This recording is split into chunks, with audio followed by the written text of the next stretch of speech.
Gekko Moria, or otherwise known as Kozuki Moria, the Pirate of Justice. This former warlord of the seas may be a heck of a lot more important for the final saga of One Piece than any of us realized. A long-lost member of the royal Kozuki clan, a reader of the Poneglyphs, a critical piece in Blackbeard's plan to rule the world. Oda may have just dropped the biggest clue for one of the most forgotten villains of the One Piece world. So in chapter 1158, Oda dropped a lot of lore reveals, as he has been doing throughout the Elba flashback. But one of the most eye-catching details actually came from the cover story. In volume 40 of Yamato's Pilgrimage, we see Yamato and followers visiting the gravesite of a fallen samurai in Ringo, this respected figure being none other than Kozuki Moria, raising a whole lot of questions I never thought I would have about this master of shadows. I mean, we already knew of the connection between Moria and Wano. After all, Thriller Bark was the first arc that introduced us to Wano Kuni by name via the legendary swordsman Ryuma, whose corpse and celebrated sword Shusui was stolen by Moria. We also knew that his Gekko pirates battled against the Beast Pirates, which then resulted in Moria's entire crew being killed in battle, which was later confirmed in the Wano arc to have taken place in the Ringo region of Wano. But why is there a gravesite marking Moria, whom we know to be alive? And even more intriguingly, why is he being named a Kozuki? Well, if we consider the name, apparently Oda has been playing a little game with us all along. And if we had scratched beyond the surface, the relationship between the Kozuki clan and Moria might have been more apparent from much earlier. Because Gekko in Japanese can be translated to moonlight, and its spelling in kanji is actually the reverse for the kanji spelling of Kozuki. So Gekko can be translated to moonlight, whereas Kozuki means light moon, or I suppose bright moon is the better translation. And this reveal recontextualizes everything we thought we knew about Moria, but also adds some further lore to the Kozuki family. Because initially I thought that maybe this was all just a big misunderstanding. Perhaps because Moria did fight Kaido at Wano, and because he has a name that is somewhat similar in the spelling to the Shogun family, I thought perhaps the people of Wano misunderstood who Gekko Moria was, thinking him to be an honorable Kozuki clan member who fought Kaido to save Wano. And after the Gekko pirates' ultimate defeat, Moria became a martyr, a hero. The Wano citizens not knowing that Moria himself actually survived and took off with the corpse of their true hero Ryuma and their national treasure Shusui. After all, we know that Moria is from the West Blue, a fact confirmed in his Vivre card, and I don't know about you, but he certainly doesn't look like he comes from Wano. Although to be fair, that's probably largely owed to his creepy zombie aesthetics. But nevertheless, I have been thinking about this all weekend, and now I actually think that Oda might be giving us a little tease for some huge Wano lore. So this is what I'm thinking. Although we know that Wano is traditionally an isolationist country whereby leaving Wano was forbidden, we also know that some people did in fact leave the country. The best example being some of the Shimotsuki clans such as Kozaburo, who set up village in the East Blue. Well, what if some of the Kozuki clan did the same thing, leaving Wano much earlier in history and settling down in the West Blue? In which case, what do we also know about the Shimotsuki clan? Kozaburo was being chased by the Marines for reasons yet to be disclosed to us. So I started thinking, what if the Kozuki clan or the Kozuki clan members who traveled to the West Blue suffered a similar fate? What if they faced a similar situation where they were being chased by the Marines? Maybe it relates to how Wano is a non-world government affiliated country, or more likely because of Wano's relationship to Joy Boy in the past. Regardless, in order to keep their identity hidden, to protect themselves from the world government, this group of Kozuki clan members changed their name. They flipped their name, reversing it from Kozuki to Gekko, hiding in plain sight. And over time, although the tales of their Wano homeland may have been passed down through the generations, they also integrated with the rest of society. They intermarried, no longer being a strict Wano bloodline. Hence, Moria doesn't have the same samurai appearance that we associate with with characters who hail from Wano, but he is a Kozuki nonetheless. Because based on this little tease, I actually think it makes a lot of sense if Moria is indeed related to the Kozuki clan. But you know what I think makes even more sense? If all of you join the JoyFleet. See what I did there? Look, we are super close to 100,000 subscribers, but we really need your help to join part of the crew. In exchange, I promise to reward you with riveting One Piece discussions, our favorite series. And also, it is September, so according to YouTube laws, you have to join. Okay, Gekko Moria,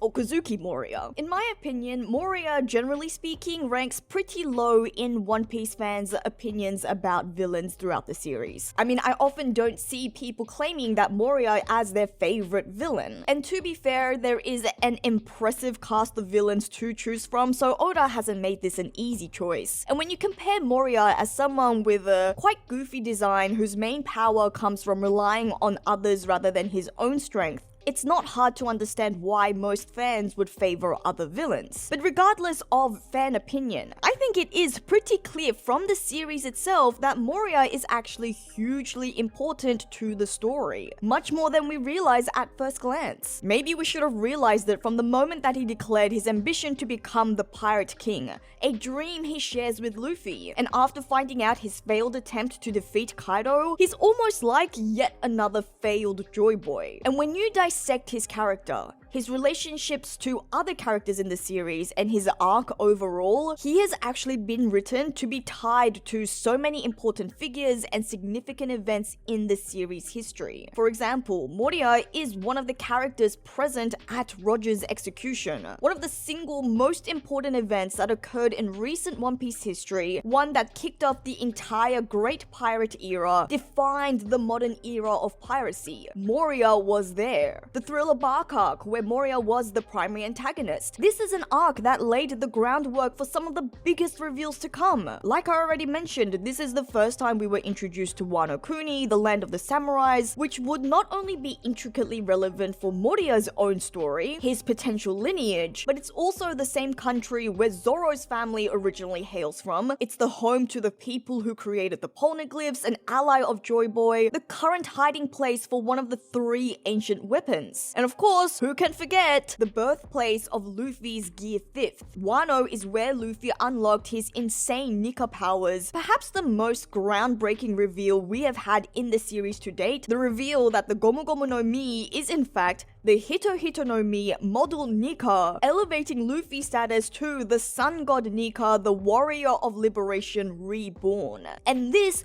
all took seed from Thriller Bark. And now as we make our way through the Elbaf flashback, uncovering more about the legend of Roxy Zebek and his infamous Rocks pirates and their eventual demise at God Valley, which is arguably one of the most sought after One Piece lore, we are also seeing further connections between Moria and this legendary piece of history. Moria's zombie crew consisted of figures like Captain John and Gil Bastar, 2 former members of the impressive Rocks pirates, and if we go even further back in history, he also resurrected the body of Oz, a fearsome ancient giant whose backstory is sure to be extremely relevant to deeper lore that I'm sure will eventually be revealed. Not to mention that Moria actually being a Kozuki clan member or descending from this family better explains his fight against Kaido. Previously, we weren't given any information as to why Moria would challenge Kaido. I think back then most fans probably assumed it was simply owed to him following his dreams of becoming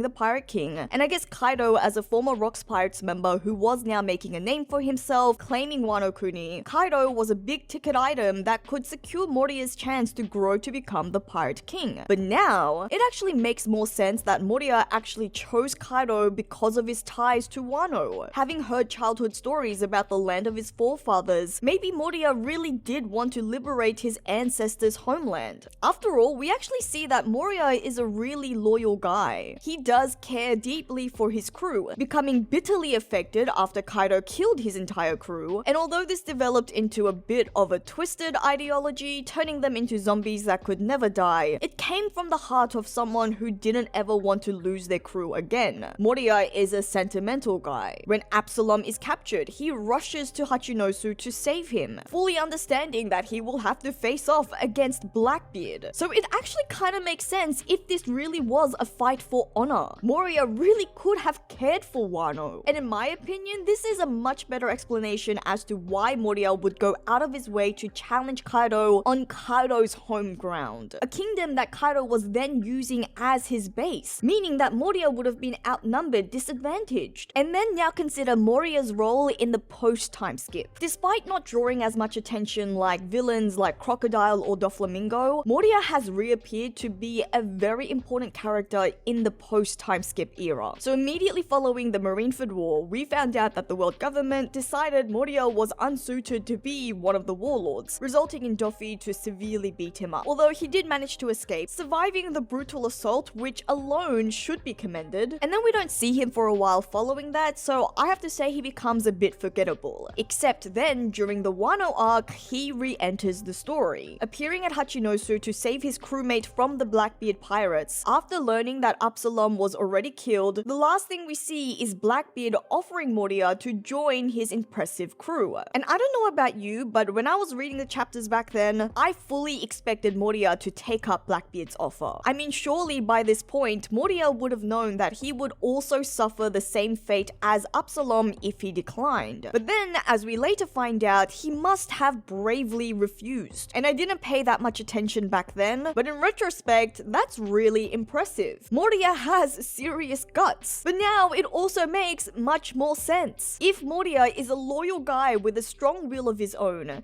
if this is a man that would try and save Wano, he certainly wouldn't bow down to the likes of Blackbeard. And you know what else I didn't pay attention to? Despite Moria's refusal, Blackbeard doesn't kill him. We find out that Blackbeard simply took Moria prisoner, which is actually quite intriguing, because I think the common assumption was that Blackbeard wanted Moria on his crew so that he could use his Kage no Mi to control formidable combatants. So if you think about it, once Moria refuses to join Blackbeard's crew, that means he won't be able to use Moria's devil fruit to do his bidding. So the most straightforward way for Blackbeard to ensure he can make use of this handy ability would be to kill Moria so that someone on his crew can have these powers, much like they did with Absalom. But no, they don't kill Moria, they keep him alive. So then you have to wonder, for what purpose? To use as a bargaining chip like they did with Kobe? I personally think that's unlikely. I mean, although the world government did want to kill Moria after revoking his warlord status, there has been no evidence to suggest that they were seriously making an attempt to go after him. It didn't really seem like they took a huge interest,